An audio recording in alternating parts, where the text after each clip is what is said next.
All right. Hello, everyone, and welcome to another fireside, Light in the Torch fireside chat, where we are two different generations providing our perspective about different topics.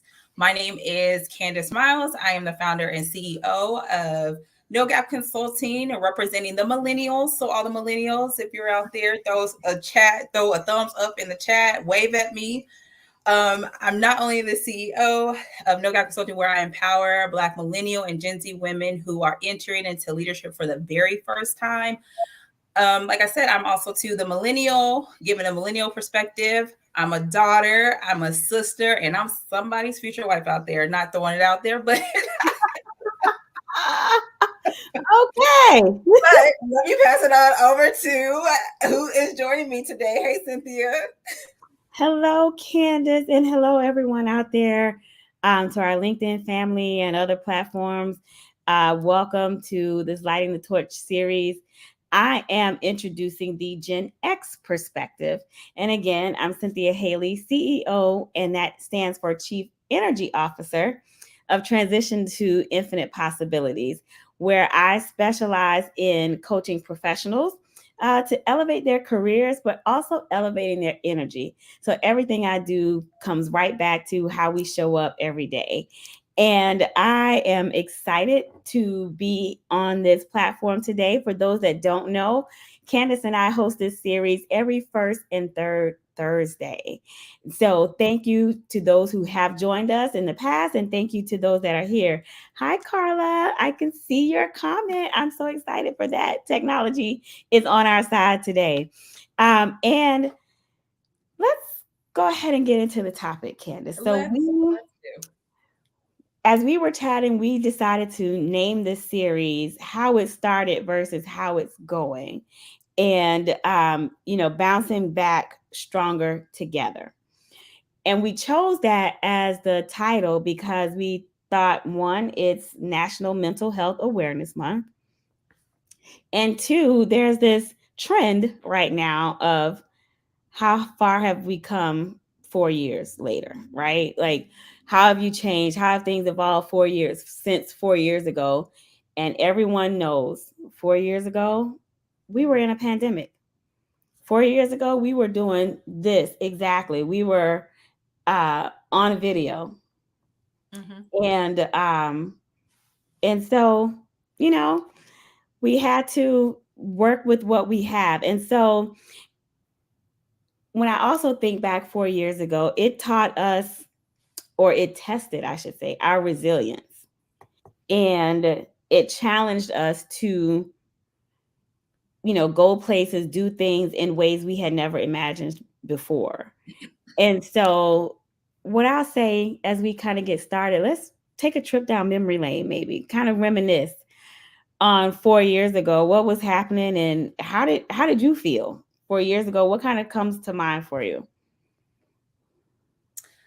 So, 4 years ago, was in the office for sure, in traffic for hours, on hours sometimes, depending if I'm in Southern California. And so, anyone that has visited Southern California, when it rains, people forget how to drive. And I'm originally from Texas, and I don't recall traffic being like this whenever it rains. So I say that to say sometimes it's an hour or more when that happens, heading into the office. Um, but also to the potlucks whenever there was a special occasion, always the pizza parties that happened, but the engagement of seeing coworkers, that's what I remember back whenever it was normal. Yeah. Normal for me, pre-COVID or pre-pandemic, was an hour commute, traffic, trying to get to work, on calls from the car, and then in the afternoon, rushing to get to after school care for my daughter before 6 o'clock. And maybe jumping on calls in the afternoon or getting right back on when I got home. But when it hit, it was like, "Erk, you got to do things different and you got to figure it out quick." And it was okay. Now I still got to have these meetings. Now we're all virtual. Now I got to, make sure my backdrop. It's funny because I found a picture that I took probably a month or so after we were working from home. And I was like, it was like a partition that I had in the background, trying to hide the rest of the house because I wasn't set up for Yeah. to be on Zoom or WebEx calls all day long. But then there was another component for me where I had to homeschool. So I had work in one room and I had my daughter and actually a friend of hers I was helping out in another room set up for school. And it was a lot of a balancing act. And so, when we think of mental health, I also think about, parenting and caregivers and people who had to navigate this new walk of life, and still keep the lights on. And leaders and at organizations who had to be somewhat empathetic, right? Like you had to take a moment and understand where people were in that space, which was tough for a lot. It was. And, speaking from a leader perspective, became tech. I became tech, having to help my team set up, make sure their VPN was good, making sure they had all their equipment. Now, I remember whenever it first happened, it was right around my birthday because I am in March. And I had to actually fly. I was actually scheduled to fly to Texas, and I was like, "Oh, okay, it's no big deal. I come back, everything's gonna be good." I came back. Every person on my flight returning had an aisle to theirself. It was so spacious on the flight. When I got here, I was like, my mom had said, "Hey, I can get you some Lysol. Hey, I can take some toilet paper back." I'm like, "No, I'm good." I did not know toilet paper, all of it gone. Yeah. Lysol, all of it gone. And fast forwarding, like I was like, I don't know what this is at this point, and no, I don't feel comfortable going back in the office because the way the news was showing everything, that was scary. Yeah, So, it really was. Having to be a leader and, like I said, having to navigate people's different emotions that they were having. Like I said, making sure their equipment, they had everything to do their job functionally. If there were issues happening, having to troubleshoot, it was just so much. Yeah, it was a lot. I can recall, and maybe there are others who can relate or share their own stories of, how you felt in that moment when you had to pivot. And I can recall there was an employee who struggled because they lived alone, and they lived alone and now they're home alone. And coming into the office was like, it worked for them because it gave that social space for them to engage with other people. And now here you can't. And so that presented a different challenge in itself. And then how that person was showing up for work every day. And, I call these things out because for what we do as coaches, right, helping people navigate in their careers, navigate leadership and bringing other people along. And then what we're doing with this series to light each other's torch, being consciously aware of how others are engaging and showing up is so important. And how life events affect one's mental health and how they show up at work. And the past 4 years have certainly presented its share of challenges, but it's also, to maybe put a positive spin on it, right? it created different opportunities. It showed us that we can work different, that we can engage differently. And for some people, like myself, it gave me a chance to show up more at home. So, there were pros and cons, I'd say, definitely over the last 4 years. I think too, we were not, it also too created another skill that needed to be used that wasn't really utilized or even created at that point. Because I was reading, as we were coming, preparing for this whole chat, that Forbes actually mentioned that 85% leaders lost their confidence because they didn't know how to navigate a hybrid setting. I was one of them because people like I naturally get that energy from being around, especially a people leader, being around my team, being able to see like their physical body language, and now it's gone to a screen. Yeah. But so generationally, right? Think about our boomers. Boomers struggled, right, with the whole virtual aspect. And this is not a judgment at all. It's just an observation. And really, like, do we have to be virtual? How do I, and how do I do this? Talk about technology, talk about that experience. This was the first time ever in most people's careers that they had to work from home. And that in itself played a part. And so here we are now, 4 years later, and many companies are returning to office. So let's talk about the shift. So we went from trying to wrap our brains around being at home to now where there are a lot of people trying to wrap their brains around going back into the office. How you feel? So I'm mixed, and I'm gonna say why. I am not opposed to being in the office. One, if anybody knows me, they can catch that I'm an extrovert.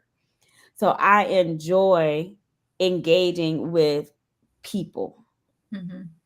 So going into the office, not opposed to it. But here's what I learned about myself, in that what was a priority for me was being able to show up at home for my daughter. And I had that flexibility over the last 4 years to do that. And it was very meaningful. Let me just say that, right? Mm-hmm. Because for years, let's see, she's 14 now. So for 10 years, it was rush, hustle, daycare, school, work, back home, bedtime, bath time, everything. Come home, you do dinner, homework, so on and so on. It was just like this. It was a cycle every day. And then when the pandemic hit, we were able to find our rhythm, right? And really have more time together than apart, right? So that's why I say I'm kind of mixed on that. Mm-hmm. And I also understand from a company's perspective, the why a little bit. Some of it's economics. To really stimulate the economy, you get people back into the office. You have people spending money now, probably more at Starbucks. You have people spending money at dry cleaners, small businesses starting to get people coming in for lunch or to shop more and things of that nature. So there's a economic factor to it that I feel drives organizations and companies to bringing folks back into the office. And then there's the collaboration piece to it as well. But I see it both ways, Candace. I see pros and cons. But I feel this energy coming where you want to say something different. I am. You felt it all the way from this side of the U.S. to the other side. I do feel a little bit different because what companies are now asking is for us to go back to what was versus what is now. Mm, And now, because there has been 4 years, we have all created a new habit of being at home and working from home and being productive from home. yeah. Not saying all of us are, but the ones that are, you have found value in not having to sit in traffic just to get to work, spend eight Mhm. out, spend 8 hours plus sometimes, to all my leaders out there that's overachievers that is paying for projects. But you're spending a bulk of your day whenever you can actually just be already at home, close your laptop, and you are good to go. And Yeah. let's keep real. I've loved being top up. Hey, I'm business up, down, I'm comfortable. Ah, yes, yes, yes, yes. Our I'm okay attire. with that. Yes. The That whole attire. yoga pants for days, right? Um,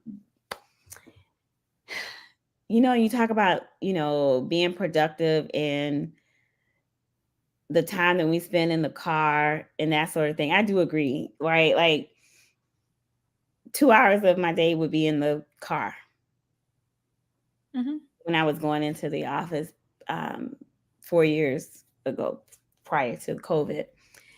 And I got those 2 hours back, and I felt like I was much more productive, right? But then there's another element that I hear a lot of people, especially when I've coached or mentored, where the challenge has been networking. How do I network virtually? How do I network in a hybrid environment? How do I make these meaningful connections with people if I'm new to the organization? It's a real challenge. It's a Mhm. real challenge, and you have to start getting creative. And I think you hit it, like you learn a new skill. That's definitely a new skill for a lot of people, building relationships virtually. All of it. How to engage your team virtually. How do you resolve conflict virtually? I literally saw a reel where this girl was like reading. She came in, was reading her email, and it was like, "Hello, so and so," and she said, "Uh huh." She said, "Uh, first of all, oh, first of all, because you don't know the tone, Right. and then that always, as I mentioned before, Oh, ooh, I per my last email. per my last email, all of that, I'm reading it just like how you just said, per my last email. Oh, so like, how do you resolve that and not allow your emotions to get the best of you when it comes to the skills that have been here, but they look different? Mm-hmm. Mm-hmm. Mm-hmm. I would always suggest to people, this is a time where you can, cliche, get uncomfortable being so comfortable, right? It's so easy to fire off an email, but to really build that connection with people, maybe set up a 15-minute virtual coffee chat if you are virtual, Mhm. right? If you have a business partner, someone that you are connecting with often, you will get more results when you have a true connection. Mhm. Take 15 minutes, set up an invite, get on camera. We know there's a lot. I know some people out there like, not me. I'm not getting on camera. I'm going to challenge you today. Turn your camera on and make that connection with somebody new. Build a relationship. If you are still a remote worker, learn the power of networking in a virtual environment. Even if you are back in the office, have the 15-minute in-person chats. Things are different now. People, social skills, I feel like over the last 4 years, it's impacted people's social skills. We were just talking about work etiquette. Oh, that's a big We one. We literally were talking about how some companies are requiring their employees as they come back in about work etiquette, and it's I feel a certain way about it because I understand it, but then also to who necessarily is saying that this is professional and this is not professional, because uh, the Gen Zers started to come into the workforce while we were going through COVID. Mm-hmm. And the way they view professionalism is not the same as what it's been viewed in generations previously. So I would beg the question is, have they viewed professionalism at all? Or Right? even saw what it looks like. Exactly. So it depends on your industry also, right? And I agree, the word etiquette is just like, once upon a time people got offended to saying, oh, you need to have an executive presence. Like, what does that mean? How do I need to look? Can I rock my braids and still have an executive presence? You know, but to have that workplace etiquette could be simply, you might have had on your leggings at home, but when you come into the office, business casual is not leggings. It's maybe some jeans or some slacks, whatever, but not the same leggings you were wearing with your blouse at home. So, there is a level of creating some awareness of how you might show up in the workplace, and what do you want your brand to be? Because now we're talking about branding. For 4 years you had your camera off. People didn't know what you look like or how you presented yourself. So now you're back in, you have a chance to define your brand. And before people know what you can offer, sometimes they only know what they see. Right? And so I think while it gives a sting when companies are saying, oh, you need to go through this workplace etiquette, maybe it could be done a little softer, but there is some value, I think, behind it. Oh, yeah. I mean, that's just in general, I think, just because of that social aspect that I wouldn't say lost, but we did throughout that time period, where the things you got used to or you form this habit at home. You see when you go to stores, people talking on their phone, on speakerphone. I don't want to hear a conversation. On FaceTime, right? On FaceTime, on speaker. On speaker. So, I don't want to hear your conversation. I had someone share this story with me, Candace, where they were at work and the person sitting 2 cubes in front of them, chewing gum loud, on the phone loud, had some music playing. Like, you're not in your office at home anymore. You're in an open floor space that you're sharing with other people. And so that's kind of where that etiquette comes in a little bit, like being consciously aware of your environment today and knowing how to navigate that. Yeah. And I think when it comes to it, it really is also too about having a little bit of patience, especially with the Gen Zers that are coming in, and understanding, like giving them a little bit of grace to know that, hey, they did not start the way that all of us started when we got into the workforce. I like that. Virtually, I remember listening. I was in the store the other day, and this teen came up asking for a job and was like, "Oh, I applied. Oh, I called HR. What's HR? Oh, y'all drink here? What? Oh, well, what would I get paid? Would I get paid? But but they don't know. They don't know. And like for me, even though I didn't know him, I went and I was like, hey, when you're going around companies and asking them about your resume and everything like that, you want to present yourself in a way that you want the job.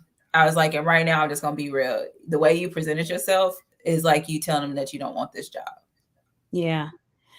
But what you just did is exactly why we are doing this series, right? Lighting the torch. Mhm. You just lit his torch.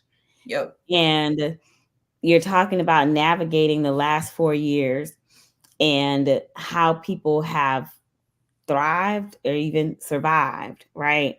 The last 4 years, and there have been ups and downs. So to anyone listening, I will say kudos to you. You're still here. You made it. And some have suffered, some have gained, and it's been a lot. It's been a lot. And to the leaders, kudos to you all who have been able to lead teams through this change. It hasn't been easy. It hasn't been easy. And I'll say to you, as Candace just also shared, there's empathy. There's the grace that is needed for our leaders to have with these employees to groom, educate, take their hand and show them how they can create that better brand image for themselves in the workplace. So it's been a lot. But Candace, we have like 2 minutes left. We do. And this went really fast. It went by fast. It went by fast. It went by fast. Well, we have come to this segment where we light each other's torch, which is exactly what we said this series is about. So, Cynthia, Yes. I'll start. To light your torch, I would say, kind of echoing what I said earlier, is as getting back to, you will never get back to what is normal. It's gone. It's in the past. But to create a new norm based off of the experience that we went through when we went through COVID, with taking the wisdom that you had before COVID, and understanding how to navigate the waters as you are entering back into the office. Received. Where's my little pen? I think it's right here. Received. And those who have been following along our brand, and you see the pictures in the background, she's going places. Ironically, we both have this. She's going places. And we have our little gold pin for us to light each other's torch. So, Candace, I will light your torch with a prayer that is known by all, very short, which is the serenity prayer. And that is, God grant me the serenity to accept the things I cannot change, the courage to change the things I can, and the wisdom to know the difference. And that one came to me because this was a period of a lot of change. And most of it we could not affect ourselves, right? It came at us and there was nothing we could do about it. But for what you can control, have the courage to do it, the confidence to do it, but more so the wisdom to know the difference. And so with that, we want everyone to take your torch, the wisdom that you have for whatever generation you represent, and pass it along to the next person. It might be the same generation, it might be a different generation. But take that knowledge, take the wisdom you have, light someone else's torch, and continue to follow myself at Tip Energy Coach on different social media platforms. Candace here as Coach C at No Gap Consulting. And we will be back 2 Thursdays from now. Thank you, everybody, and make it a great day. Have a good evening. Bye.